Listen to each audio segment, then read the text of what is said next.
Hello friend, कैसे हैं आप। उम्मीद करता हूं कि आप घर में अच्छी तरह से स्वाध्याय कर रहे होंगे। आज मैं फिर आपके बीच एक नया टॉपिक लेकर के आया हूं। यह बीए पार्ट 2 ज्योग्राफी ऑनर्स का पेपर 4 है, जिसका यूनिट फर्स्ट है। और इस यूनिट में टॉपिक है डेयरी फार्मिंग। तो आपके एग्ज़ाम्स में जो क्वेश्चन पूछे जाते हैं वह पूछा जाता है कि विश्व में दुग्ध उत्पादन कृषि की प्रमुख विशेषताओं का वर्णन करें, या फिर आपसे पूछा जाता है कि विश्व में डेयरी फार्मिंग की विशेषताओं का उल्लेख करें। तो इसी टॉपिक पर आज मेरा चर्चा होगा, और इसमें हम आज बताएंगे आपको कि डेयरी फार्मिंग उद्योग के लिए क्या भौगोलिक कारक है जो इसके लिए ज़रूरी है। इसके साथ साथ मैं आपको बताऊंगा कि डेयरी फार्मिंग विश्व के किन किन देशों में मुख्य रूप से की जाती है, और फिर मैं चर्चा करूंगा कि डेयरी फार्मिंग की प्रमुख विशेषताएं क्या है। तो ये हमारे सारे टॉपिक के सारांश हैं, मूल बिंदु हैं, जिसकी चर्चा आज मैं करूंगा। तो आइए सबसे पहले हम जानें कि डेयरी फार्मिंग किस तरह की फार्मिंग है। तो यह एक प्रकार की सघन कृषि है जो पशुपालन उद्योग से संबंधित है, और इसे यह भी कह सकते हैं आप कि यह कॉमर्शियल डेयरी फार्मिंग सबसे उन्नत तथा कुशल प्रकार की कृषि है। यह दोनों ही गोलार्धों में शीतोष्ण कटिबंधों में मुख्य रूप से अस्थायी चारागाहों के उपयोग पर आधारित है। इसका उदय उत्तरी यूरोप में मध्य युग में हुआ था। अब हम जानेंगे कि डेयरी फार्मिंग के लिए क्या भौगोलिक कारक जरूरी है।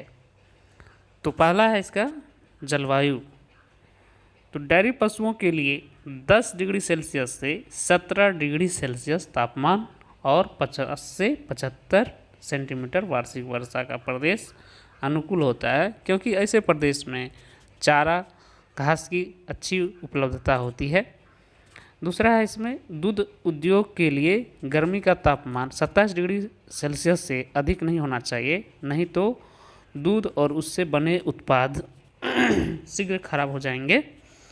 तीसरा है शीतकाल में तापमान हिमांक से नीचे नहीं जाना चाहिए, और मौसम पाला रहित होना चाहिए, अन्यथा पशु दुर्बल हो जाएंगे। तो कुल मिलाकर आप कह सकते हो कि इसके लिए समशीतोष्ण आर्द्र और आर्द्र महाद्वीपीय जलवायु उपयुक्त मानी जाती है। दूसरा है इसका कारक स्वच्छ जल। दूध देने वाली गायों को पीने के लिए बड़ी मात्रा में स्वच्छ जल की आवश्यकता होती है। औसत गाय को प्रतिदिन 200 लीटर जल बहुत आवश्यक है। तीसरा इसका कारक है वर्ष भर उदारतापूर्वक चराई। डेयरी के पशुओं को वर्ष भर उदारतापूर्वक चारा खिलाना आवश्यक है। इसके लिए पशुओं को चारागाह पर चराया जाए या शुष्क घास तथा साइलेज के रूप में खेतों में उगाकर पशुओं को खिलाया जाए। चौथा है बाजारों की समीपता। दूध तथा उससे बने पदार्थ शीघ्र नष्ट होने वाले होते हैं, अतः इसके शीघ्र बिक्री के लिए डेयरी फार्म के नज़दीक उपभोक्ता बाजार होना चाहिए। पांचवा जो है वह है पूंजी। डेयरी उद्योग एक सघन फार्मिंग का उद्योग है। इसमें भारी मात्रा में पूंजी निवेश करना पड़ता है, इसलिए इसमें बहुत अधिक पूंजी की आवश्यकता जरूरी है। छठा है उत्तम परिवहन। दुग्ध उद्योग के लिए उत्तम परिवहन साधनों का होना अत्यंत आवश्यक है, क्योंकि दूध या दूध से बने पदार्थ जल्दी खराब हो जाते हैं। इसलिए स्थानीय और प्रादेशिक दोनों प्रकार का परिवहन सुलभ होना चाहिए, ताकि ताज़े दूध, क्रीम और मक्खन उपभोक्ताओं को समय पर प्राप्त हो जाए। सातवां है इसका परीक्षण और आविष्कार। गायों की नस्लों और उनके स्वास्थ्य के विषय में चारे, जल, दिनचर्या, रहन सहन के बारे में गायों की दूध देने की क्षमता, वृद्धि, दूध में मक्खन की मात्रा और इनके अनुकूलतम वातावरण के विकास में लगातार आविष्कार की आवश्यकता होती है, जिसके लिए वैज्ञानिक प्रयोग होते रहना चाहिए और इस दिशा में अच्छे नस्लों का, अच्छे मशीनों का और इसके दूध और दूध से बने पदार्थों को अधिक से अधिक सुरक्षित रखा जा सके, इसके लिए लगातार जो है वैज्ञानिक आविष्कार प्रयोग होते रहना चाहिए। अब हम चर्चा करेंगे विश्व के प्रमुख दूध उत्पादक क्षेत्र। तो अमेरिकी देशों में यदि देखें तो संयुक्त राज्य अमेरिका और कनाडा यह मुख्य दूध उत्पादक देशों में गिना जाता है। यूरोपीय देशों में यदि देखें तो यूरोपीय देश के अंतर्गत विश्व का 42% से अधिक दूध का उत्पादन होता है। यहाँ के प्रमुख जो दूध उत्पादक देश हैं वह है रूस, Germany, France, United Kingdom, Ukraine, Poland, Italy, Netherland, Ireland, Spain, Czechoslovakia, Denmark, Belgium एवं लग्जमबर्ग, ये प्रमुख दूध उत्पादक देश हैं। इसके साथ ही एशिया में यदि हम देखें कि दूध का उत्पादन किन किन देशों में मुख्य रूप से होता है तो यहाँ भारत, चीन, जापान, पाकिस्तान, बांग्लादेश, तुर्की आदि प्रमुख दूध उत्पादक देश हैं। इसके अलावे ऑस्ट्रेलिया तथा न्यूजीलैंड संयुक्त रूप से विश्व का 5% दूध का उत्पादन करता है। अब हम चर्चा करें डेयरी फार्मिंग की विशेषताएं। तो इसकी प्रमुख विशेषताएं जो हैं वह इस प्रकार से चर्चा किया जा सकता है। पहला है डेयरी फार्मिंग एक पूंजी प्रधान सघन कृषि है। कृषकों को अपने मवेशियों को शीत ऋतु में ठंड से बचाना पड़ता है। एक आधुनिक डेयरी फार्म की अवसंरचना में भारी निवेश करना पड़ता है क्योंकि इसे पशुओं के शेड, दूध दूहने वाली मशीनें, प्रशीतक, साइलो, बाड़ें आदि बनाने तथा चिकित्सीय सेवाओं की आवश्यकता होती है। दूसरा है कमर्शियल डेयरी फार्मिंग एक सघन श्रम व्यवसाय भी है क्योंकि इसमें श्रमिकों को पशु प्रजनन, पोषण, दुग्ध दोहन आदि में निरंतर सक्रिय रहना पड़ता है। तीसरा, डेयरी फार्मिंग प्रदेश की उत्पादकता बहुत ऊंची होती है।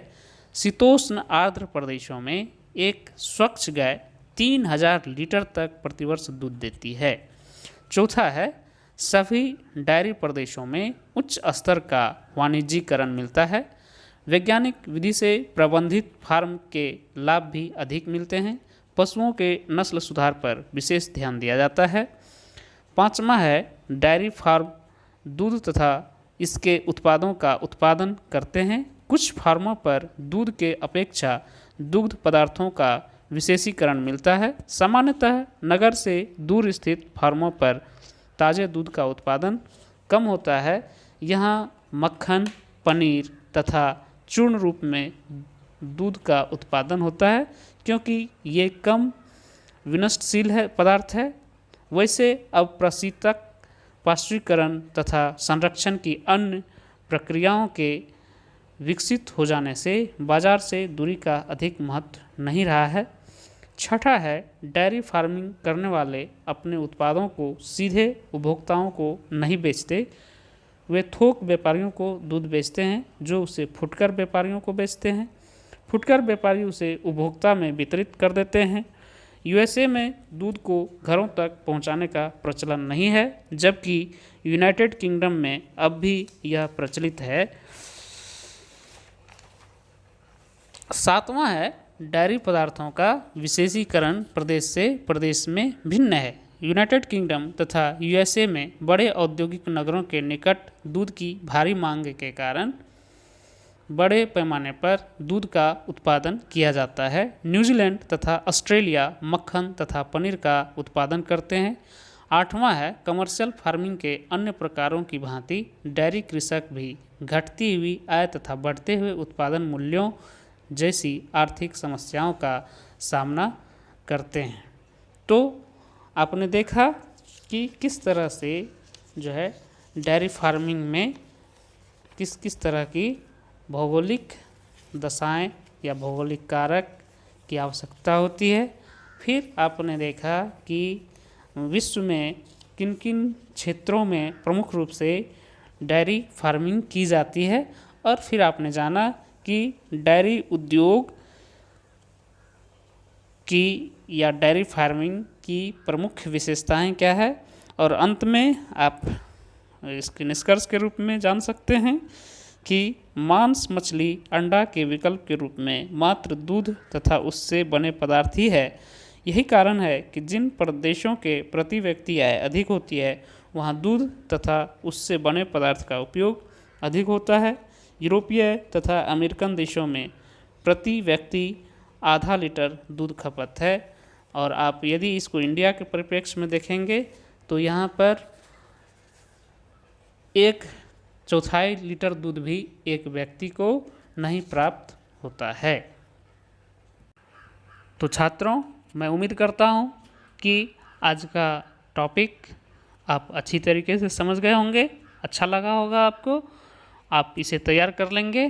फिर मैं मिलूँगा अगला टॉपिक लेकर के अगली बार। तब तक के लिए थैंक यू। आप खुश रहिए, मस्त रहिए और स्वाध्याय कीजिए। धन्यवाद।